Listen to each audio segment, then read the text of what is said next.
Thank you so much. You too.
All rise. 14A District Court is now in session. The Honorable Ortella is now presiding. You may be seated. All right.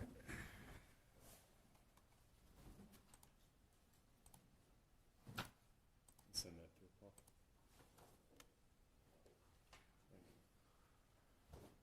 We are now calling case number 25F12175. This is the people of the state of Michigan versus Sherrone Moore. Mr. Simon. Appearances.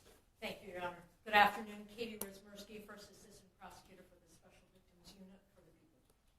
And Your Honor, Joe Simon on behalf of Mr. Moore. That's the charges, sir. We waive formal reading of the complaint. Your Honor, stand mute to the charges. Formal reading having been waived, plea of mute will be entered on your client's behalf. Simon, make your bond argument now or reserve? Your Honor, I think the people want to make a presentation, and I'll go after that if that's okay. All right, Mr. Wisniewski.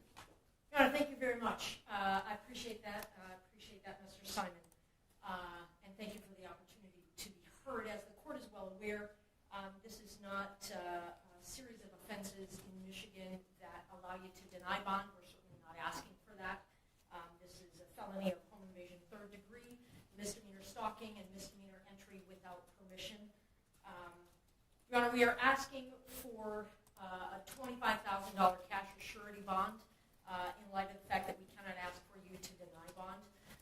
I get that he is a man of means, and so this is a bit of a nominal monetary ask, but quite frankly, it would be an ask that I would make for any defendant charged with these offenses before you. So what strikes me as perhaps more important in this scenario are conditions that I would like to ask for, because of course, as you know, Your Honor, you're tasked with trying to make sure that he reappears, but also the safety of the public and this victim in particular. So, Judge, in addition to an ask for a $25,000 cash or surety, we are asking, should he post that, should you impose that, we are asking that you order that he undergo a mental health evaluation. We are asking that you order him to submit to a GPS tether and that there be a no-go to this victim's residence or place of employment. Ask that you order that there be no contact with her whatsoever in any means, any fashion, direct or indirect, that there be no stalking behavior of any kind, that he be ordered to surrender any and all weapons, further that he be ordered to surrender his passport. Judge, the reason, Your Honor, the reason we make those requests is in light of the factual scenario that gives rise to these charges. My best understanding from a thorough review of the police report and as much body-worn camera as I've had an opportunity to review is that I understand that our victim broke up. They had an intimate relationship for a number of years, defendant and victim, that our victim broke up with this defendant on Monday morning early, that there continued to be defendant making numerous phone calls and sending numerous texts from that time moving forward that she did not answer, did not respond to, and did not want. That eventually she presented herself to the University of Michigan, cooperated in some form of investigation there. As we all now know, defendant was at some point on Wednesday afternoon fired from his employment. He then, at some point soon thereafter, came to her apartment in the address that is alleged in the complaint, barged his way into that apartment, immediately then proceeded to a kitchen drawer, grabbed several butter knives and a pair of kitchen scissors, and began to threaten his own life. I'm going to kill myself. I'm going to make you watch. My blood is on your hands. You ruined my life. And a series of very, very threatening, intimidating, terrifying, quite frankly, statements and behaviors there in that apartment. It was only then, Your Honor, when the victim, she called her attorney and then at some point indicated she was going to call the police, and then he left. And so, Your Honor, while I understand that there isn't evidence to suggest that he directly threatened the victim with any of those implements that I've indicated, the totality of the behavior is highly threatening and highly intimidating. She was terrorized, Your Honor. And in light of the totality of all of those circumstances, we consider the defendant to be a risk to public safety, a risk to this victim.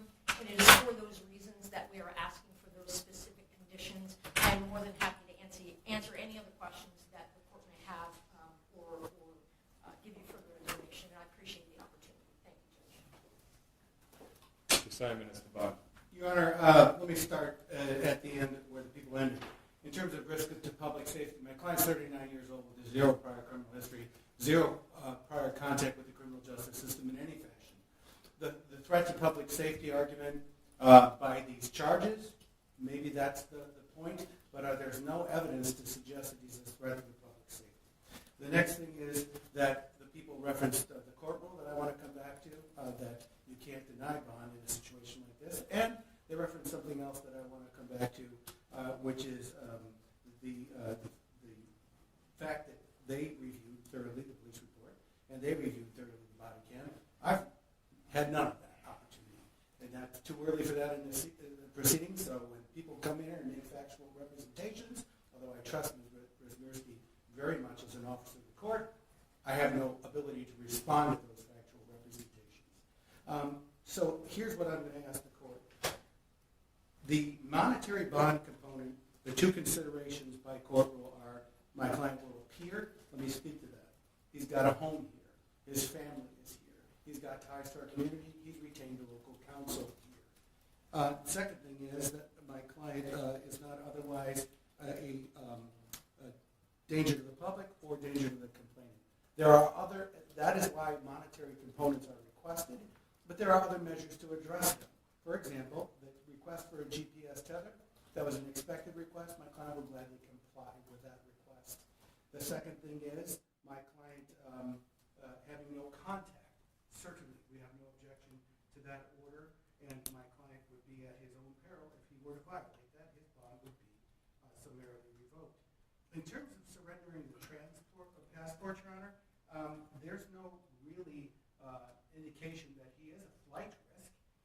My client has those established ties that I talked about. But in addition to that, Your Honor, he would have an order from the court, like everyone else does, that there would be no leaving the state, let alone the country, without permission of the court, and he would certainly abide by that.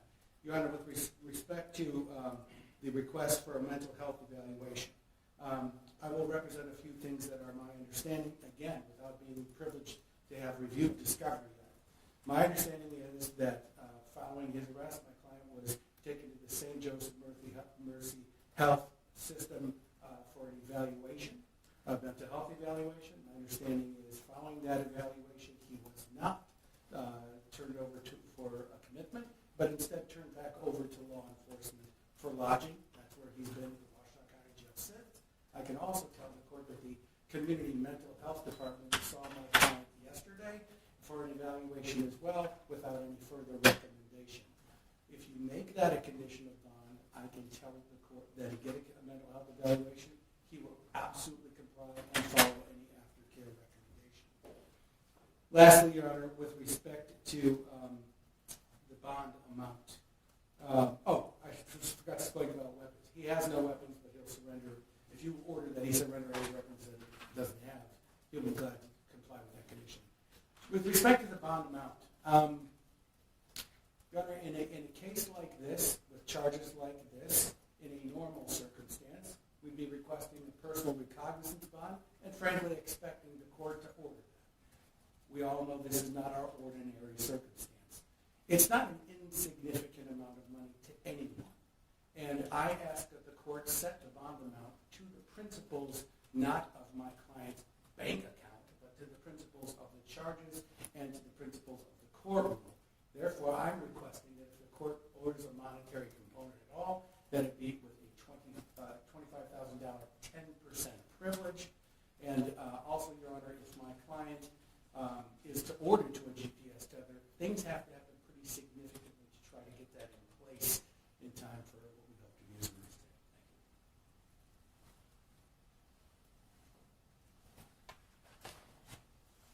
day. Mr. Moore, could you state your name, please? Sherrone Moore. Sir, you are not to use alcohol, marijuana, or any other controlled substance that is not prescribed to you. You are not to possess or purchase a firearm or any other dangerous weapon. You are not to engage in criminal conduct of any kind whatsoever. You may not leave the state of Michigan without permission of the court.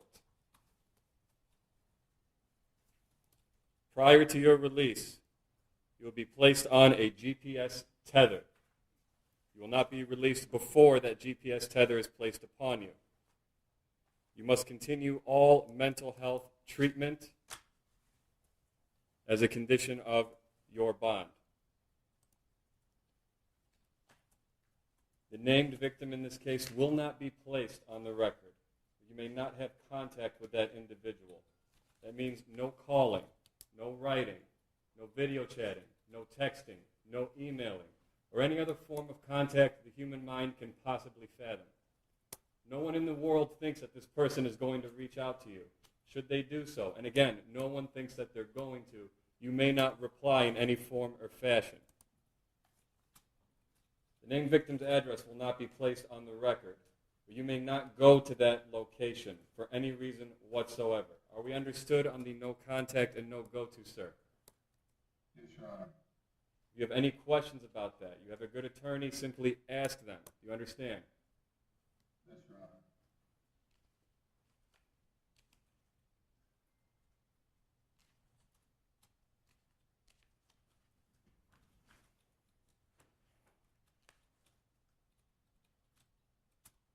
Bond will be set in the amount of $25,000 cash surety, as requested by the prosecution's office.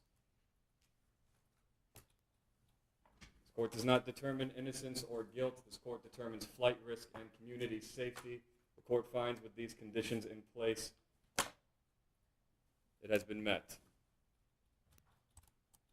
Mr. Simon, we are setting probable cause conference at this time for January 8th due to the holidays and scheduling. Is that a good court date for you? Your Honor, my client will waive his right to have that next court appearance within 14 days. I've discussed that with him. I also tried to coordinate calendars with Ms. Wismierski.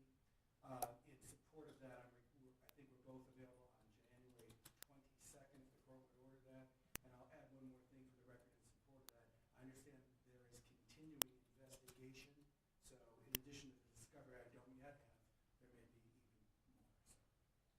So it will be January 26th, 2020. January 22nd, then. January 22nd, 2026, 9 a.m., 14A1 District Court, Courtroom C. That will be in person. Sir, do not violate these bond conditions. Follow all orders of the court. Stay in contact with your lawyer. That concludes this hearing. Thank you, Your Honor. Thank you very much.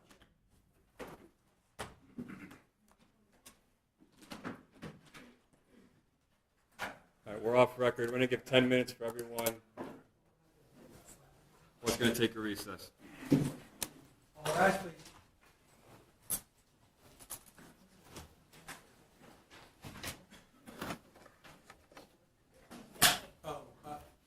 Magistrate, if Katie, can you vote?